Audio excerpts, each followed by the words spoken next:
10-12 பேர் செத்த அந்த நிலையில் அங்கே போயிட்டு அரசியல் தலைவர்கள் மற்றவர்கள்லாம் பார்க்கும்போது அப்போ ஒரு அம்மா சொல்றாங்க, இப்பவும் போயிட்டு அந்த இடத்துக்கு போங்க, வித்துட்டு இருக்காங்க. சாவுக்கு வந்தவங்க அந்த கலாச்சாரத்தை குறித்து செத்தவங்க இருக்காங்க. இருக்கிறாங்க.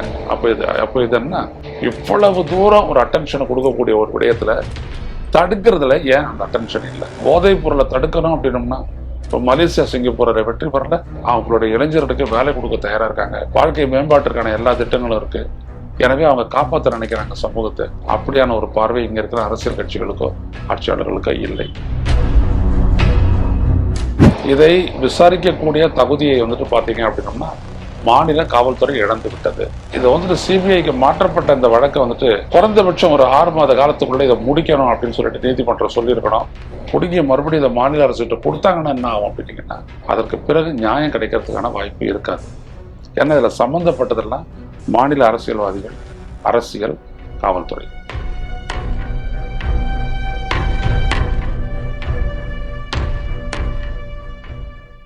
தமிழ் மண் நேயர்களுக்கு வணக்கம். என்ற நேர்காணல் சிறப்பு இருந்தால் மூத்த பத்திரிகையாளர் திரு ஐநாதன் அவர்கள்.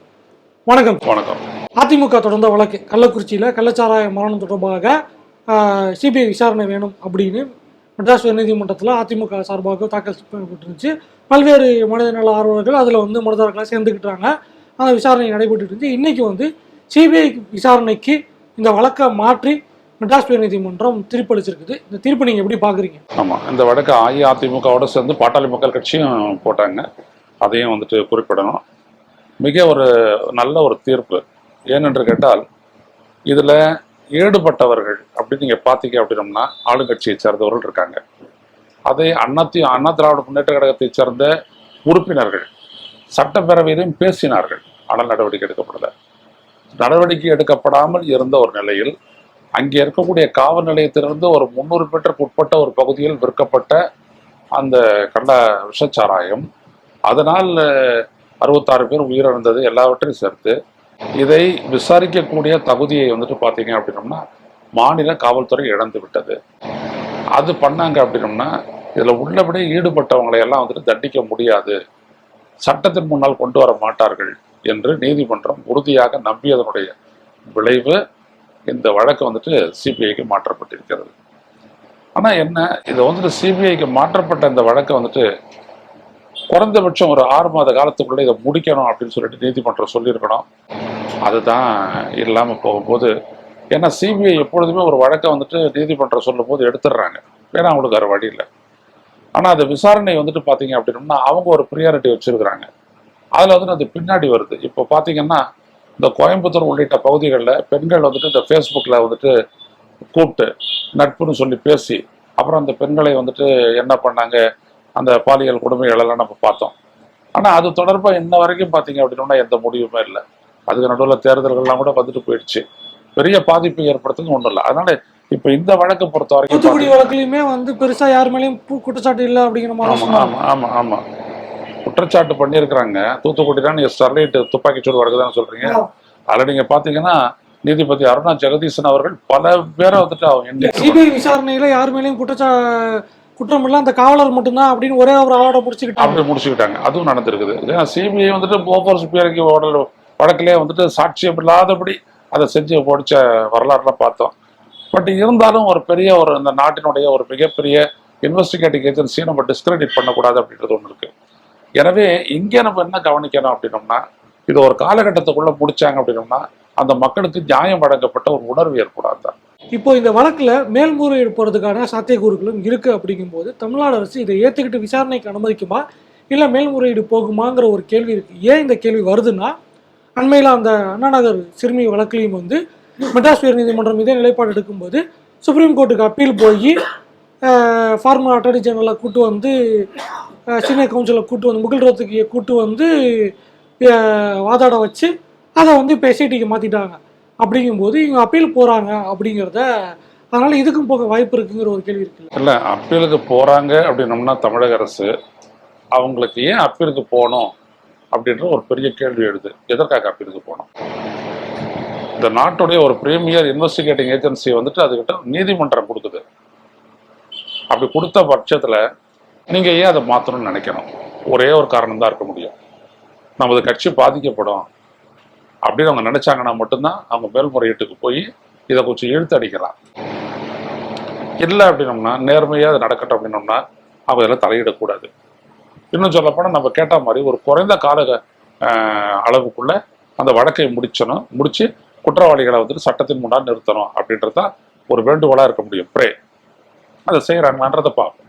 அவங்க வந்துட்டு மேலே போகிறது அப்படின்றது வந்துட்டு நியாயமற்ற ஒரு செயல் தான். சிபிஐ விசாரணை அப்படிங்கும்போது டைம் ஃப்ரேம் ஃபிக்ஸ் பண்ணல அப்படிங்கிற ஒரு செட்பேக்காக இருந்தாலும் சம்மந்தப்பட்ட அதிகாரிகள் மீது நடவடிக்கை எடுக்கணும் அப்படிங்கிற ஒரு விஷயம் இருக்குது. இது வந்து காவல்துறை டிஜிபி வரைக்குமான அந்த ஒரு செயின் போகும். ஏன்னா ஏற்கனவே வந்து மரக்காணத்தில் நடந்துச்சு, அப்பயே இவங்க பிரகாஷ் ஈஷா இல்லை அப்படிங்கும்போது அது ஒரு பெரிய செயினாக போகும். அப்படிங்கும்போது சிபிஐயோடைய வரம்புங்கிற ஒரு விஷயம் இருக்குது. இந்த வழக்கை சிபிஐ விசாரிக்குது, அந்த டைம் ஃப்ரேம்குள்ளேயே குறுகாலத்தில் விசாரித்தாலும் சிபிஐயால் எந்த மாதிரியான நடவடிக்கைக்கு இந்த வழக்கை கொண்டு போக முடியுங்கிற ஒரு கேள்வி இருக்குல்ல. இப்போ சிபிஐயால் வந்துட்டு மாநில வரையறைகள்லாம் கிடையாது. ஒரு வழக்கு எடுத்துட்டாங்க, வழக்கினுடைய அந்த ரூட்ஸ் வேர்கள் எங்கெல்லாம் பரவி இருக்கோ அங்கெல்லாம் போகக்கூடிய வசதியாக போகக்கூடிய அந்தந்த மாநில அரசுகளுடைய உதவியோடு அந்த வழக்கு தொடர்பான விவரங்களை சேகரிக்கக்கூடிய குற்றவாளிகளை விசாரிக்கக்கூடிய உரிமை அதுக்கு இருக்கு. அதனால தான் சிபிஐ கொடுக்குறோம். ஒன்று. ரெண்டாவது, இது வந்துட்டு அதிகாரிகள் சம்பந்தப்பட்ட விடயம்னு நான் சுருக்க விருப்பலை. இது வந்துட்டு ஒரு நெக்ஸஸ். இன்னும் சொல்ல போனால் இது ஒரு மாஃபியா. இப்போ இதில் சம்பந்தப்பட்ட அந்த கெமிக்கல் வெளி மாநிலத்திலிருந்து வந்ததுன்றாங்க. இப்போ வெளி மாநிலத்திலிருந்து கெமிக்கலை கொண்டு வர்றது அப்படின்றது அதிகாரத்தில் உள்ளவர்களுடைய துணையின்றி நடக்க முடியாது. வெறும் போலீஸ் அப்படின்னு சொல்லி நம்ம நிறுத்தக்கூடாது. இதை நான் மரக்கான விடயத்திலே நான் பேசினேன். வெறும் போலீஸ் வந்துட்டு போலீஸினுடைய இனாக்ஷன், இது போலீஸ் நடவடிக்கை எடுக்கலை அதனுடைய இல்லை. இது ஒரு பெரிய இது. போலீஸ் வந்துட்டு ஒரு கடைசி ஆளாக வர்றான், ஆளுங்கட்சி அதை இன்வால்வ் ஆகிருக்கு அப்படின்னு சொல்லும் போது அவன் ஒதுங்கி நின்றுடுறான், அல்லது அவன் ஒரு பங்கேற்படனா ஆகிட்டு ஒரு பங்குதாரராக ஆயிடுறான். இதுதான் இங்கே வந்துட்டு நம்ம கவனிக்க வேணும். அப்போ அப்படிப்பட்ட ஒரு சூழல்ல இந்த வழக்கில் எப்படி இந்த இது வந்துச்சு, இந்த விஷ சாராயம் ஆச்சு அப்படின்னு அந்த சப்ஸ்டன்ஸ் வந்த இடம் அது எங்கிருந்து இருந்தது, யாரால் கொண்டு வரப்பட்டது, அது வந்துட்டு ஒரு இண்டஸ்ட்ரியல் யூஸுக்கு அப்படின்னு தெரியும் போது லூஸில் எப்படி விற்றாங்க இப்படின்ற பல்வேறுபட்ட விடயங்களை வந்துட்டு கொண்டு வரதுக்கு சிபிஐயால் தான் முடியும். எனவே சிபிஐ தான் தேவை இந்த நக்சஸை உடைக்கிறதுக்கு. சிபிஐ தேவை அப்படிங்கிறத புரிஞ்சுக்க முடியுது. சிபிஐ இதை விசாரிக்கும் பொழுது அவங்களுக்கு அதிகாரங்கள் இருக்குல்ல, சம்மந்தப்பட்ட அதிகாரிகளை கைது செய்வதற்கோ அந்த நெக்ஸஸில் இருக்க ஆட்களை கைது செய்வதற்கோ அதிகாரம் இருக்கா? இல்லை அவங்க வந்து உச்சநீதிமன்றத்தில் உயர்நீதிமன்றத்தில் அறிக்கை தாக்கல் பண்ணி அதன் மூலமாக அதுக்கு பிறகு கைது நடவடிக்கை அந்த மாதிரி இனிஷியேட்டிவ் ஃபர்ஸ்ட் போவாங்களா? எப்படி அந்த இல்லை, இப்போ எந்த மாதிரியான ஒரு கிரைம்ல வந்துட்டு பார்த்தீங்க அப்படின்னா வந்துட்டு மேலிடம் சம்மந்தப்பட்டிருந்ததுன்னா கூட அவங்க ஆளுநர்கிட்ட போனாங்கன்னா ஒரு நாளில் ஒரு ப்ராசிக்யூஷனுக்கான அந்த இதை கொடுக்கலாம். அது ஒன்றும் ஒரு பெரிய விடயம் இல்லை. ஏன்னா கேட்கறது யாரு? சிபிஐ. அதில் ஒன்றும் ஒரு பொலிட்டிக்கல் மோட்டிவ் இருக்கிறதெல்லாம் சொல்ல முடியாது. இருக்கவே இருக்காது நான் சொல்ல வரல. இருக்கிறதா நீங்கள் வந்துட்டு எடுத்த உடனே அந்த பிரைமா ஃபேஸை சொல்ல முடியாது. பட் இங்கே கவனிக்க வேண்டிய ஒரு விடயம் என்னன்னா, முதல்ல அவங்களெல்லாம் விசாரணை விடயத்துக்கு கொண்டு வர்றதுக்கான ஒரு வேலையை வந்துட்டு சிபிஐ நல்லாவே செய்ய முடியும். ஏன்னா இப்போ சிபிஐனுடைய விங்ஸு இங்கேயும் இருக்குது, புதுச்சேரிலையும் இருக்குது, ஆந்திராலையும் இருக்குது. ஸோ அவங்க தொடர்பு கொண்டு இது தொடர்பான விவரங்களை எல்லாம் சீக்கிரம் கொண்டு வந்துட்டு ரொம்ப ஈஸியாக அதை கொண்டு வந்துட்டு சட்டத்தின் முன்னால் நிறுத்த முடியும். அதுதான் ரொம்ப முக்கியம். இப்போ நான் மீண்டும் சொல்கிறேன், இது வந்துட்டு காவல்துறையினுடைய இனாக்ஷன் அப்படின்னு கிடையாது. இது ஒரு நெக்ஸஸ் தொடர்பு. அரசியல் கட்சிகள், சாராயம் விற்கிறவங்க, அந்த இண்டஸ்ட்ரியில் அப்போது ஒரு லிட்டரை வந்துட்டு 50 ரூபாய்க்கு வாங்கி அதில் வந்துட்டு தண்ணியை 10 லிட்டர் கலந்து அதை வந்துட்டு ஒரு 100 ml வந்துட்டு 5 ரூபாய்க்கு விற்றான், 5 ரூபாய்க்கு 15 ரூபாய்க்கு விற்றாங்க அப்படின்னா எவ்வளோ லாபம் வரும் பாருங்க. இதுதான் இந்த விஷச்சாராய விற்பனையில் இருக்கக்கூடிய மிகப்பெரிய ஒரு இடம், அவ்வளோ பெரிய கொள்ளை அது. அப்போ அதெல்லாம் விசாரிக்கணும் அப்படின்னோம்னா நிச்சயமாக சம்மந்தப்பட்ட அந்த இண்டஸ்ட்ரியிலேருந்து எல்லாரையும் அந்த சட்டத்தின் முன்னால் கொண்டு வர முடியும், விசாரணைக்கு கொண்டு வர முடியும். அப்போ அதை தான் சிபிஐ வந்துட்டு இப்போ சிறப்பாக பண்ணணும். இந்த இடத்துல தான் வந்துட்டு சிபிஐனுடைய முக்கியத்துவத்தை வந்துட்டு உணர்ந்து பேசுறதை தவிர மற்ற யாரை வந்து கிடையாது.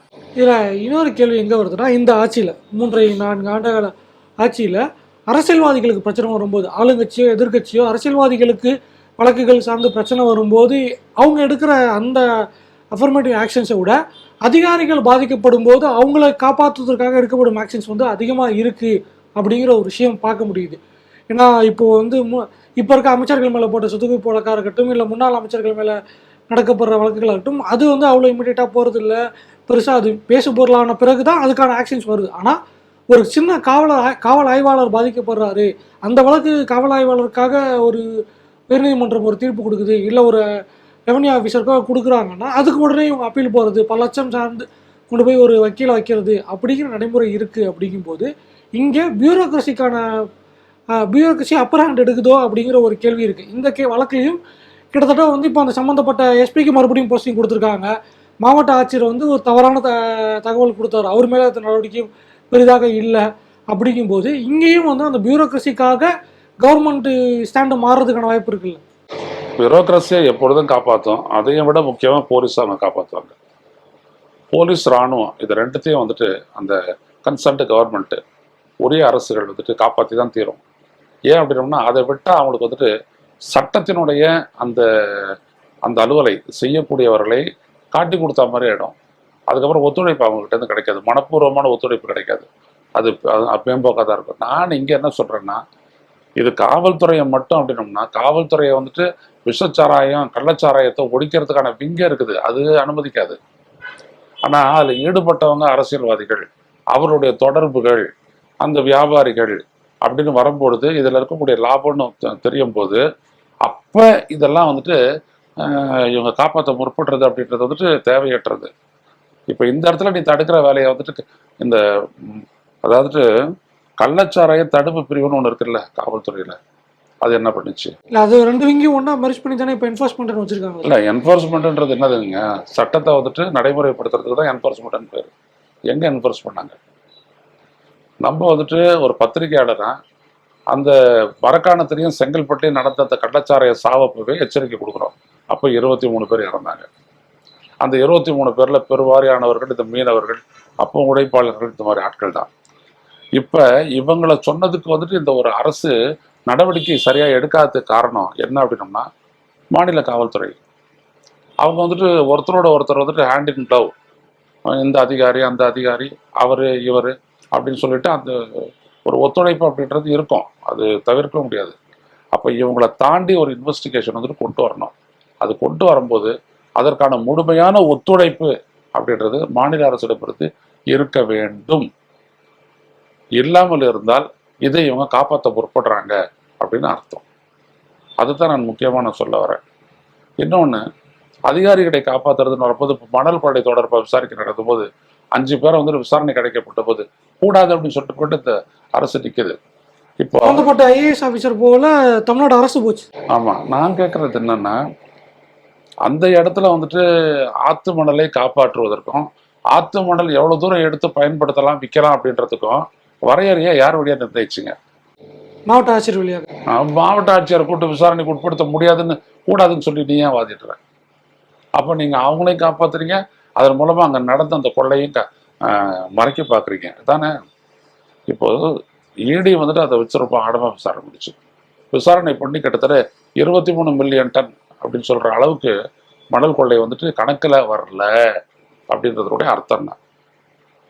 2.3 மில்லியன் டன்ஸா? 4000 கோடி, சுமார் 4000 கோடிக்கு அவ்வளோ மணல் என்னாச்சு? இன்ன வரைக்கும் பார்த்தீங்கன்னா தமிழக அரசு வாயை புத்திக்கிட்டு இருக்குது. என்னை பொறுத்த வரைக்கும் 4000 கோடின்றது டிப் ஆஃப் தி ஐஸ்பர்க். ஏன்னா ஒரு 2-3 மணல் எடுக்கிற இடத்துல தான் வந்துட்டு போய் குவாரிஸில் போனாங்களே ஒழிய தமிழ்நாடு முழுவதும் போல. நீங்கள் நான் எழுதி வச்சிருக்கிற புத்தகத்தில் நீங்கள் பார்த்தீங்க அப்படின்னா ஒரு வழக்கறிஞர் வந்துட்டு லோகநாதன் அப்படின்ட்டு திருச்சி சேர்ந்த வழக்கறிஞர் தமிழ்நாட்டினுடைய ஆற்றுப்படுகைகளில் எவ்வளோ தூரம் மணல் கொள்ளை நடந்துச்சு அப்படின்றது ஒரு 2008 ஆரம்பித்து 2013 வரைக்கும் ஒரு 5 ஆண்டு காலத்துக்கு அவர் குறிப்பிட்டிருக்கிறார். எல்லா ஆற்றுப்படுகையிலையும் கடுமையான லட்சக்கணக்கான டன்னு மணல் கொள்ளை நடந்திருக்குது, சதுர அடி மணல் கொள்ளை நடந்திருக்குது. ஆனால் அதை பற்றி எந்த விதமான விசாரணை நடக்கல. ஆத்தன்டிக்காக அவர் வந்துட்டு இதெல்லாம் ஆர்டிஐ கிட்டேருந்து வாங்கி அதன் அடிப்படையில் அந்த செய்தி வந்துட்டு ஜூனியர் ஆடிட்டர் வெளியில் வந்துட்டு அதை நான் எடுத்து என் புத்தகத்தில் நான் பதிவு பண்ணேன். ஆனால் எதுவுமே நடக்கலை. அப்போ இந்த மாதிரி இடத்துல தான் வந்துட்டு ஸ்டேட் போலீஸ்கிட்ட இன்வெஸ்டிகேஷனை தராமல் நம்ம சென்ட்ரல் ஏஜென்சி கிட்ட கொடுக்குறோம், வேற ஒன்றும் இல்லை. அதான் நீதிமன்றம் கடைபிடிச்சிருக்கு. இந்த சென்ட்ரல் ஏஜென்சிகிட்ட கொடுக்கறத சுப்ரீம் கோர்ட் எப்படி பார்க்குங்கிற ஒரு பார்வை இருக்குது. ஏன்னா அண்ணா நகர் வழக்குலையும் வந்து சுப்ரீம் கோர்ட் வந்து சிபிஐ வேணாம், காலதாமதம் ஆகும், எஸ்ஐடி கொடுக்கலாம் அப்படின்னாங்க. கல்கத்தாவில் ஒரு வழக்கு நடந்துச்சு, அதுலேயும் வந்து அங்கே இருக்க லோக்கல் ஐகோ சிபிஐ கிட்ட கொடுக்கும்பொழுது வந்து அங்கே கொடுக்க மாட்டான், வேணாம் அப்படின்னு சொல்லி திருப்பி அங்கே சிபிஐ கொடுத்ததா லோக்கலுக்கே கொடுக்குறாங்க. அப்படிங்கும்பொழுது சிபிஐக்கு கொடுக்கறத சுப்ரீம் கோர்ட் அது வந்து தாமதமாகும் அப்படிங்கிற ஒரு காலம் இருந்துச்சுன்னா நீங்களே டைம் ஃப்ரேம் ஃபிக்ஸ் பண்ணி டெய்லி பேசிஸில் அவங்கள விசாரிக்க சொல்லலாம். அதை விட்டுட்டு திருப்பி மாநில அரசு கையில் கொடுக்கும் பொழுது ஏற்கனவே அங்கே பிரச்சனை இருக்குன்னு தான் ஒரு நீதிமன்றம் மாற்றுது. அப்போ இந்த டிஃபர் ஆகிறதுங்கிறதுனால பாதிக்கப்படுறது மக்கள் தானே. இல்லை, அதுதான் இப்போ இந்த 66 உயிர்கள் அப்படின்றத ஒரு முன்னுரிமை கொடுத்து உச்சநீதிமன்றம் பார்த்துச்சு அப்படின்னோம்னா, இந்த சென்னை உயர்நீதிமன்றத்தினுடைய 2 நீதிபதிகள் கொண்ட இந்த அமர்வு சொன்ன இந்த ஜட்ஜ்மெண்ட் அதை ஏற்றுக்கும். இன்னொன்று என்ன அப்படின்னு கேட்டிங்கன்னா, அதில் யார் யாரெல்லாம் குற்றஞ்சாட்டப்பட்டாங்க அவங்களுடைய அரசியல் பின்னணி என்ன அப்படின்றத எடுத்து சொல்லும்போது உச்சநீதிமன்றம் ஏற்றுக்கும். உச்சநீதிமன்றத்துக்கு வந்துட்டு சிபிஐக்கு கொடுத்தா டிலே ஆகுன்ற ஒற்றை காரணத்தை மட்டுமே இப்போ சிபிஐ சொல்லலாம், நாங்கள் இதை வந்துட்டு ஒரு சின்ன வழக்கு தான், நாங்கள் பார்த்துக்குறோம், we can finish it off within 6 months, ஒரு ப்ரியாரிட்டி பேசுகிறோம், நாங்கள் செய்ய தயார் அப்படின்னு சொல்லிட்டாங்கன்னா நீதிமன்றம் அதை வந்துட்டு அந்த கேஸ் அவங்க கிட்ட கொடுக்கறதுக்கான வாய்ப்பு இல்லை. பிடுங்கி மறுபடியும் இதை மாநில அரசுகிட்ட கொடுத்தாங்கன்னா என்ன ஆகும் அப்படின்னீங்கன்னா, அதற்கு பிறகு நியாயம் கிடைக்கிறதுக்கான வாய்ப்பு இருக்காது. ஏன்னா இதில் சம்மந்தப்பட்டதெல்லாம் மாநில அரசியல்வாதிகள், அரசியல், காவல்துறை. இப்போ ஒன்றுத்தை பார்க்கணும் உச்சநீதிமன்றம், அது என்ன அப்படின்னோம்னா, இந்த நடந்த இந்த சம்பவத்தினுடைய மூல காரணமாக இருக்கக்கூடிய அந்த விற்பனை மையம் எங்கே இருந்துச்சு, ஒரு போலீஸ் ஸ்டேஷன்லேருந்து கூப்பிட்டு தூரம் அதில் இன்வால்வ் ஆகியிருக்கிறவங்க யாரு, இந்த ஆளுங்கட்சியை சேர்ந்தவர் அப்படின்னு வரும்போது அது நிச்சயமாக சிபிஐ தான் விசாரிக்கணும்னு சொல்லும். ஒரே ஒரு ப்ரேயர் யாராவது ஒரு பொதுநல வழக்கு இது பண்ணி இதை வந்துட்டு ஒரு காலகட்டத்துக்குள்ளே அதை முடிக்கணும் அப்படின்னு சொன்னால் அதையும் உச்சநீதிமன்றம் ஏற்றுக்கும் அப்படி தான் நான் நினைக்கிறேன். இதில் இன்னொரு முக்கியமான விஷயம் வந்து அண்மை காலங்களில் மெட்ராஸ் உயர்நீதிமன்றத்துடைய தீர்ப்புகள், அரசு சார்ந்த ஒரு தீர்ப்புகள் எல்லாத்துலேயுமே வந்து தமிழ்நாடு காவல்துறை தொடர்பான வரும்பொழுது அவங்க காட்டமான விமர்சனம் வைக்கிறாங்க. போதைப்பொருள் தடுப்பு அப்படிங்கும்போது எங்களால் வைக்கிறது எங்களால் சொல்ல முடியும், நாங்கள் சொல்கிறதுக்கு தயாராக இருக்கோம், நீங்கள் பிடிக்க தயாராக இருக்கீங்களா, காவல்துறை பிடிக்க மாட்டேங்குது, காவல்துறையோடைய காவல்துறை உடந்தையாக இருக்குது, அவங்களுடைய செயல்பாடுகள் இருக்குது அப்படிங்கிறாங்க. இன்றைக்கி கூட வந்து ஒரு மெத்து பெட்லர் கூட வந்து கான்ஸ்டபிள் வந்து தொடர்பில் இருந்தார்னா அவரை வந்து சஸ்பெண்ட் பண்ணியிருக்காங்க. ஸோ போதைப்பொருள் விவகாரத்தில் அந்த மாதிரி வருது. அண்ணா நகர் காவல் நிலையத்தில் தமிழ்நாடு காவல்துறை மேலே நம்பிக்கை இல்லைங்கிறாங்க. இப்போ கள்ளக்குறிச்சி விவகாரத்தில் காவல்துறை மேலே நம்பிக்கை இல்லை. போதைப்பொருள் தடுப்புக்கு வந்து டீம் போடும்போது கூட வந்து நீங்கள் மட்டும் போட்டால் நாங்கள் ஏற்றுக்க மாட்டோம், சென்ட்ரல் ஏஜென்சிஸ் வேணும், நியூட்ரல் பிளேயர்ஸும் வேணும் அப்படின்னு சொல்லும்போது எல்லா இடத்துலையும் வந்து ஒரு ஸ்டேட் ஹைகோர்ட்டு அந்த ஸ்டேட் கவர்மெண்ட்டை அந்த ஸ்டேட் போலீஸை வந்து ஒரு லீஸ்ட்டு அத்தாரிட்டியாக தான் பார்க்குறாங்க, அவங்க மேலே நம்பிக்கை இல்லை, அவங்க ட்ரஸ்டபுள் ஃபோர்ஸாகவே நாங்கள் பார்க்க மாட்டோம் அப்படின்னு சொல்கிறது எவ்வளோ பெரிய இஷ்யூ. அதை இங்கே இன்னைக்கு இருக்க பொலிட்டிக்கல் பார்ட்டிஸ் கரெக்டாக பேசுகிறாங்களா, மீடியாஸ் ப்ராப்பராக ஹேண்டில் பண்ணுதா? இல்லை, மீடியா, பொலிட்டிக்கல் பார்ட்டி, அப்போசிஷன் அதெல்லாம் விடுங்க. ஒரு குறிப்பிட்ட வழக்கு யாருக்கு கீழே வருதோ அந்த இடத்துல அவங்க வந்துட்டு ஒரு அவங்களுடைய பொறுப்பை, அவங்களுடைய கடமையை செய்திருக்காருல இல்லையா, இல்லைன்னு வரும்போது அந்த ஏஜென்சி கிட்டேயே அது கொடுக்கணும்னு அவசியம் இல்லை. ஏன்னா அங்கே தெர் இஸ் டெரிடிக்ஷன் ஆஃப் டியூட்டி அல்லது ரெஸ்பான்சிபிலிட்டி எப்படியோ ஒன்று வச்சுக்கோங்க. தடுக்க வேண்டியவர்கள் தடுக்கவில்லை என்கின்ற ஒரு இடம் வரும்போது அதனால் விளைந்த குற்றத்தை விசாரிக்க வேறொரு ஏஜென்சி கிட்ட கொடுக்கறது தான் நியாயம். அதான் உச்சநீதிமன்றம் செய்யணும். அது எத்தனை வழக்காக வேணாலும் இருக்கலாம், அது போதைப் பொருளாக இருக்கலாம், கள்ளச்சாராயமாக இருக்கலாம், எது வேணாலும் இருக்கலாம். இப்படியான ஒரு அணுகுமுறை தான் அது செய்யும். இல்லை, நீதிமன்றம் செஞ்சது நம்ம வந்து கேள்விக்குட்படுத்தலை. நீதிமன்றத்துடைய செயல்பாடுகள்னால இங்கே காவல்துறையோட உடைய நம்பகத்தன்மை அப்படிங்கிறதோ அவங்களுடைய செயல்பாடுங்கிறது ஒரு பிரச்சனை வருது இல்லை, அது எந்த அளவுக்கு இருக்குங்கிற ஒரு பார்வை இருக்குல்ல. இல்லை, நீங்கள் உயர பார்ப்பீங்களா இவங்களுடைய நம்பகத்தன்மையை பற்றி பார்ப்பீங்களா? நம்பகத்தன்மை தான் ஏற்கனவே சஃபர்டு. அது சஃபர்டு அப்படின்றது எந்த அளவுக்கு ஆகிப்போச்சு, அது பாதிக்கப்பட்டது எந்த அளவுக்கு ஆகிப்போச்சு அப்படின்னா, போலீஸ் ஸ்டேஷன்ல இருந்துட்டு கூப்பிடும் தூரத்தில் அது வித்துருக்குறாங்க, நடந்துக்கிட்டே இருக்குது.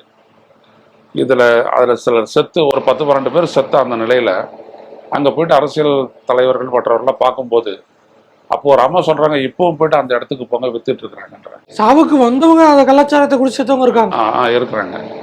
அப்போ இது என்ன, ஒரு தடையற்று நடந்துட்டு இருக்கக்கூடிய ஒரு வணிகம். அப்போ இதை வந்துட்டு தடுக்க தவறியது அப்படின்றது தான் இந்த state agencies including collector office அவங்களுக்கு போயிருக்கும்ல. இப்போ போலீஸுக்கு போகக்கூடிய ரிப்போர்ட் கலெக்டர் ஆஃபீஸ்க்கும் போகும்ல, ஏன் நடவடிக்கை எடுக்கல? கலெக்டரே தான் கள்ளச்சாராய மரணம் இல்லைன்னு அவரே தான் பிரஸ் மீட் கொடுத்தாரு. இல்லை, அதான் முதல்ல கள்ளச்சாராய மரணமே இல்லைன்னு சொல்லிட்டு அவங்க சொன்னாங்க முதல் 2 பேருக்கு. அப்புறம் தான் வந்துட்டு மாற்றிக்கிட்டாங்க எல்லாமே. அப்படின்னு அர்த்தம். அப்போ நம்பகத்தன்மைன்ற ஒரு கேள்வி இங்கே கிடையாது. நீங்கள் உங்களுடைய பொறுப்பை, கடமையை செய்ய தவறிவிட்டீர்கள், அவ்வளோதான். அதோட அது முடிஞ்சு போச்சு. ஸோ எனவே இது வந்துட்டு வேற ஒரு ஏஜென்சி விசாரிச்சு தான் தீரணும், விசாரிக்கணும். அது குறுகிய காலத்தில் விசாரிச்சு முடியும் சொல்லணும்.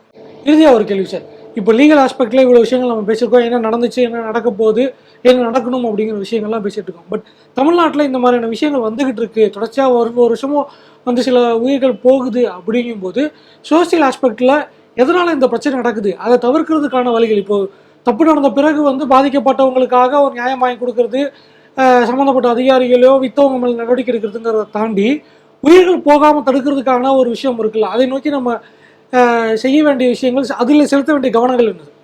அப்போ இந்த இடம் வந்துட்டு 2 இடம் வருது. ஒன்று வந்துட்டு பார்த்தீங்கன்னா, இப்போ சாதாரண உழைக்கும் மக்கள் இந்த கள்ளச்சாராயம், விஷச்சாராயம் இதில் சிக்கி செத்தவங்க வந்துட்டு ஏன் இந்த இடத்துக்கு வந்தாங்க அப்படின்னோம்னா, இந்த ஸ்டேட்டை விற்கக்கூடிய மதுபானங்களினுடைய விலை வந்துட்டு அவங்களுடைய வருவாயெல்லாம் ரொம்ப தாண்டியது. அது அவங்களால அந்த போதைக்கு வந்துட்டு ஒரு 50 ரூபா ஒரு நாளைக்கு செலவு பண்ண முடியும்னா, இங்கே 200 ரூபா செலவு பண்ண வேண்டியது இருக்கு. அது அவங்களால இயலாது. இது ஒரு காரணம். இன்னொரு காரணம் என்னன்னு நீங்க பார்த்தீங்க அப்படின்னோம்னா, இந்த மாதிரி நடக்கக்கூடிய இதனுடைய அந்த ட்ரேடு, இதனுடைய வால்யூம் வந்து ரொம்ப அதிகம். அப்போ இதில் இன்வால்மெண்ட் ஆஃப் ப்ராஃபிட் அப்படின்றது ரொம்ப பெரிய ரேஞ்சில் இருக்குது, ரொம்ப அதிகமாக இருக்குது. இது 2வது காரணம். இது கள்ளச்சாராயத்தை பொறுத்த வரைக்கும் உடனே மொத்தம் எல்லாரும் இன்வால்வ் ஆகிறான். அரசியல்வாதி இன்வால்வ் ஆகிறான், காவல்துறை ஒரு பங்குதாரன் ஆகுது, வியாபாரி நல்ல லிபர்ட்டி எடுத்துக்கிட்டு எல்லாம் பண்ணுறான், அது பரவலாக விற்கப்படுது. இன்னொன்று வந்துட்டு போதைப் பொருளை பொறுத்த வரைக்கும் நீங்கள் எடுத்துக்கிட்டீங்க அப்படின்னோம்னா, போதைப் பொருளை ஒழிக்கணும் அப்படின்னோம்னா அது உள்ள வர்ற இடத்துல இருந்து தான் ஒழிக்க முடியும். உள்ள வர இடத்துல பிடிப்பட்டதை தவிர எவ்வளவு தூரம் போதைப் பொருள் புழக்கத்தில் இருக்கு அப்படின்ற டேட்டாவே இந்திய ஒன்றிய அரசிடமே இல்லை. உள்துறை அமைச்சர்கிட்ட அந்த டேட்டா இல்லை. எவ்வளோ நார்கோட்டிக்ஸ் ட்ரேடு வித்தின் இந்தியா இல்லை, அந்த ரீட்டைல இல்லை. அதே நேரத்தில் நீங்கள் பார்த்தீங்கன்னா இது ரொம்ப ஒரு வெல் டிஸ்ட்ரிபியூட்டட் நெட்ஒர்க்கில் இது நடந்துட்டு இருக்குது. பார்சல், அப்புறம் கொரியரு, போஸ்டல் வழியெல்லாம் போதைப் பொருள் சப்ளை ஆகுது, சர்வசாதாரணம் சப்ளை ஆகுது. ஆனால் இதை பற்றிய தகவல் வந்துட்டு வெளியில் போகாதா அப்படின்னு கேட்டிங்கன்னா நிச்சயமாக போகும். இப்போ ஒரு குடும்பத்தில் இருக்க ஒரு நபருக்கு அடிக்கடி ஒரு பார்சல் வருது அப்படின்னோம்னா நிச்சயமாக அந்த கன்சர்ன்டு போஸ்ட் மேன் அவன் வந்துட்டு சொல்லிடுவான், அந்த மாதிரி நடக்குது இந்த வீட்டுல. ஒரு முறையாவது இந்த பார்சலை ஓப்பன் பண்ணலாம். ஓப்பன் பண்ணிட்டு அதெல்லாம் பண்ணுவாங்க. இப்போ வெளிநாட்டிலேருந்து வரக்கூடிய பார்சல் எல்லாம் பார்த்தீங்க அப்படின்னோம்னா கஸ்டம்ஸ்னால ஓப்பன் பண்ணி பார்த்ததுக்கு அப்புறம் தான் அனுமதிப்பாங்க. அப்போ அதே இதை வந்துட்டு இவங்க போலீஸ்கிட்ட சொல்லிட்டு ஒன்றத்தை பிரித்து பார்க்கலாம். பிரித்து பார்த்துட்டு சம்மந்தப்பட்ட நபர் எங்கே ஆர்டர் போட்டாருன்னு பார்த்து கண்டுபிடிச்சு போடக்கலாம். ஆனால் நடக்கலை. இன்னொரு இப்போ நம்மளுடைய அறிவுக்கு எட்டின இந்த ஒரு விடை குறுக்கீடு. இப்போ அந்த மாதிரி லோக்கல் லெவல்ல இவர்கிட்ட 5 கிராம் இருந்துச்சு பிடிச்சோம், இவர்கிட்ட 10 கிராம் இருந்துச்சு பிடிச்சோங்கிற செய்தி தினசரி நம்ம பார்க்க முடியுது. ஆனா அது லோக்கல்ல ரீட்டைல் லெவல்ல இருக்க ஆட்களா இருக்காங்க. அதை தாண்டி அவங்களுக்கு சப்ளை பண்ண ஆட்கள் அப்படின்னு அந்த லிங்க் ஹை லெவலுக்கான டாப் லெவலுக்கு போகிறது. நான் அதைத்தான் சொல்ல வந்தேன். இப்போ இவங்க கிட்ட இருந்து பிடிக்கும் போது நீ எங்க வாங்கின அப்படின்றது தான். இப்போ இவன் ஏன் சஃபர் பண்ணான்றது வேற ஒரு சோசியோ எக்கனாமிக் கொஸ்டின். இப்போ ஒரு பையன் இருக்கான், சொல்லிட்டேன், ஒரு டிகிரியை முடிக்கிறான், அவனுக்கு ஒரு 6-7 மாதம் 1 வருஷத்துக்குள்ள வேலை வந்துருச்சு அப்படின்னோம்னா அடுத்தபடியாக அவன் வந்துட்டு ஃபேமிலியில் இருக்கக்கூடிய ஒரு கடமையை நிறைவேற்ற போகிறான், தங்கச்சியோ அக்காவோட கல்யாணத்தை. அதுக்கப்புறம் ஒரு 2 வருஷத்தில் பார்த்தீங்கன்னா அவன் கல்யாணம் பண்ணிக்க போகிறான். அடுத்த 2 வருஷத்தில் பார்த்தீங்கன்னா அவனுக்கு ஒரு குழந்தை பிறக்க போகுது. அவன் வந்துட்டு லைஃப் சைக்கிளில் வந்துடுறான். இதே ஆளுக்கு ஒரு 4 வருஷம் வேலை கிடைக்கலன்னு வச்சுக்கோங்க, அவனால் எதுவுமே தீர்வு காண முடியாது. வீட்டில் மரியாதை இருக்காது, சமூகத்திலையும் மரியாதை இருக்காது. அப்போ அவன் என்ன பண்ணுறான்? தற்கொலை பண்ணிக்கிறான், இல்லை போதையில் போய் விடுறான். இந்த இடம் தான் அரசுகளுடைய இர்ரெஸ்பான்சிபிலிட்டி. இதைத்தான் அவன் ரொம்ப ஆழமாக பார்க்கணும். அப்படி அவன் பண்ணும்போது ஒரு 100ல் ஒருத்தங்கிட்ட அந்த பழக்கம் இருந்துச்சுன்னா அவனை இவன் நாடும் போது அவன் சொல்கிறான், அவ்வளோதானடா பிரச்சனை, உன் அட்ரஸுக்கு வருப்போ அப்படின்றான். ஒரு கன்சைன்மெண்ட் வந்துட்டோன்னா அதுக்கப்புறம் தொடர்ந்து வரப்போகுது. இப்போ இதை பிடிக்க முடியும் உளவு தகவல் மூலமாக. இந்த போஸ்ட்மேன் கொடுக்கக்கூடிய உளவு தகவல் மூலம் பிடிக்க முடியும். பிடிச்சிட்ட உடனே அவன் எங்கேருந்து அதை பெறான் அப்படின்றத கண்டுபிடிச்சி அந்த லிங்க் இது பண்ணி அந்த டிஸ்ட்ரிபியூஷன் நெட்வொர்க்கையே முடக்கக்கூடிய அளவிற்கு காவல்துறையால் முடியும். ஆனால் நடக்கிறதா என்றால் நடக்கலை. அப்போ ஒரு பெரிய ஒரு கேள்வி எடுது. ஒரு பக்கம் நீங்கள் வந்துட்டு போதைப் பொருளை பற்றி பூதாகரமாக சொல்கிறீங்க, போதையில் முதலமைச்சர் சொல்கிறாரு, அவரோட சில நடிகர்கள் சொல்கிறாங்க. போதைப் பொருளுக்கு அடிமையாகிறத தடுங்க அப்படின்ட்டு. நான் என்ன கேட்குறேன்னா, இவ்வளவு தூரம் ஒரு அட்டென்ஷனை கொடுக்கக்கூடிய ஒரு விடயத்துல தடுக்கிறதுல ஏன் அந்த அட்டென்ஷன் இல்லை? இது ரொம்ப முக்கியமான ஒரு கேள்வி. இது ரிலேட்டடாக நான் சொல்ல வரேன். பஞ்சாப்ல என்ன நடந்துச்சு? பஞ்சாப்ல காலிஸ்தான் அந்த தீவிரவாதத்தை அழிச்சு முடிச்சிட்ட உடனே என்ன பண்றாங்க அப்படின்னா, நிறைய இளைஞர்களை வந்துட்டு போதைப் பொருள் பழக்கத்துக்கு உள்ள வராங்க. ஏன்னா போதைப் பொருள் அந்த அளவுக்கு சகஜமா உள்ள வந்துருச்சு. யாரால் உள்ள கொண்டு வரப்பட்டது அல்லது ஏன் அவ்வாறு அனுமதிக்கப்பட்டது அப்படின்னா, இந்த பிரிவினைவாதத்துக்கு போகக்கூடாது அப்படின்றதுக்காக அவங்கள வந்துட்டு சொரணையற்றவர்கள் ஆக்குறாங்க. டு நம்ப் தம் அப்படின்றதுக்காக அதை பண்ணியிருக்கிறாங்க. இதை வந்துட்டு அரசுகள் தடுக்கலாம், காவல்துறை தடுக்கலாம், தடுக்கவே இல்லை. அந்த மாநிலத்தில் இருக்கக்கூடிய பெண்கள் வந்துட்டு கடுமையா அந்த கட்சிகளை சாடுறாங்க. சிரோமணி அகாலிதள், பிஜேபி, காங்கிரஸ் எல்லாரையும் தான். ஆனா யாருமே எதுவுமே நடவடிக்கை எடுக்கல. அதனால தான் 2014 வந்துட்டு பாத்தீங்கன்னா ஆம் ஆத்மி கட்சிக்கு 4 பேர் எம்பியை தேர்ந்தெடுக்கிறாங்க. இன்னைக்கு ஆம் ஆத்மி கட்சிக்கிட்ட ஆட்சியே கொடுத்துட்டாங்க. இதற்கு பின்னாடி இருக்கிறது வேற எதுவுமே இல்லை. இந்த போதைப் பொருள் புழக்கத்தை தடுக்க தவறிய கட்சிகள், ஆட்சிகள் இவங்க தான். இதே மாதிரியான ஒரு விடயம் யாழ்ப்பாணத்திலே நடந்துச்சு. யாழ்ப்பாணம் வன்னி பிரதேசங்கள்ல மன்னார் வரைக்கும் ஏன் நடந்துச்சு? அந்த 2009 போர் முடிச்சிட்ட உடனே பெரிய போதைப் பொருள் புழக்கம் வந்துட்டு அங்க அனுமதிக்கப்பட்டது. அப்ப அது அனுமதிக்கப்பட்டது ஏன்? அந்த இளைஞர்களை வந்துட்டு அப்படியே சொரணையற்றவர்களாக ஆக்கி போதைப் பொருளை கொடுத்து முடக்கிறக்கூடிய அடுத்த தலைமுறை, அடுத்த ஆளு மறுபடியும் துப்பாக்கி அந்த கூடாது அப்படின்ற ஒரு நோக்கத்தோடு செய்யப்பட்டது. ஆக ஒரு அரசு முழுமையா ஒரு விடயத்துல ஈடுபடாத ஒரு உலகம் இது. இந்தியா மட்டும் நான் சொல்லலை. ஆனா இதை பத்தி எவ்வளவு தூரம் பாதிக்கப்பட்டது அப்படின்னு பார்த்தா இல்லை. நான் ஒரு 2-3 வாரத்துக்கு போகும்போது நான் அதை வாதிச்சேன். ரொம்ப ஸ்டாட்டிஸ்டிக்ஸ் பேப்பர்லாம் அது இருக்கு, எல்லாத்தையும் வச்சு நான் வாதிச்சேன். ஆனா அதுக்கு பார்த்தீங்கன்னா அதுக்கு டேக்கர்ஸ் இல்லை, அது மேற்கொண்டு அதை கொண்டு போகக்கூடியவங்க இல்லை. ஒரு அரசே இளைஞர்களை இப்படி மைந்தம் அப்படின்வாங்கல்ல, அப்படியே அவனை வந்துட்டு முடக்கு அப்படின்ற ஒரு இடம் தான் அதெல்லாம். ஸோ போதைப் பொருளை தடுக்கணும் அப்படின்னோம்னா, இப்போ மலேசியா, சிங்கப்பூரை வெற்றி பெறல, அங்கே அந்த தாக்கம் ரொம்ப அதிகம். அங்கே நீங்கள் போதைப் பொருள் விற்கிறவன் 5 கிராம் 50 கிராம் 5 கிலோ அதெல்லாம் கிடையாது. சம்மரி எக்ஸிக்யூஷன் கண்டுபிடிச்சாங்கன்னா எடுத்து போய் வச்சு சுட்டுவாங்க. சிங்கப்பூர்ல சொல்லவே வேணும், இன்னும் அராஜகமான தீர்ப்பாக இருக்கும் பனிஷ்மெண்ட்டாக. ஏன் அப்படின்னோம்னா, அவங்க வந்துட்டு அவங்களுடைய இளைஞர்களுக்கு வேலை கொடுக்க தயாராக இருக்காங்க.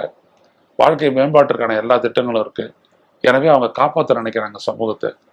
அப்படியான ஒரு பார்வை இங்க இருக்கிற அரசியல் கட்சிகளுக்கோ ஆட்சியாளர்களுக்கோ இல்லை. இதோட முடிக்கலாம்னு நினைக்கிறேன். இப்போ இந்த வழக்கோட விசாரணை அடுத்த கட்டமாக என்ன போகுது? உச்சநீதிமன்றத்துக்கு போனாங்கன்னா டைம் ஃப்ரேம் ஃபிக்ஸ் பண்ணுறாங்களா? எவ்வளோ சீக்கிரம் இதுக்கான நீதி கிடைக்குது அப்படிங்கிறதெல்லாம் பொறுத்து வந்து பார்ப்போம். இதுவரை எங்களுடைய இந்த கருத்துக்களை பயந்தமைக்கு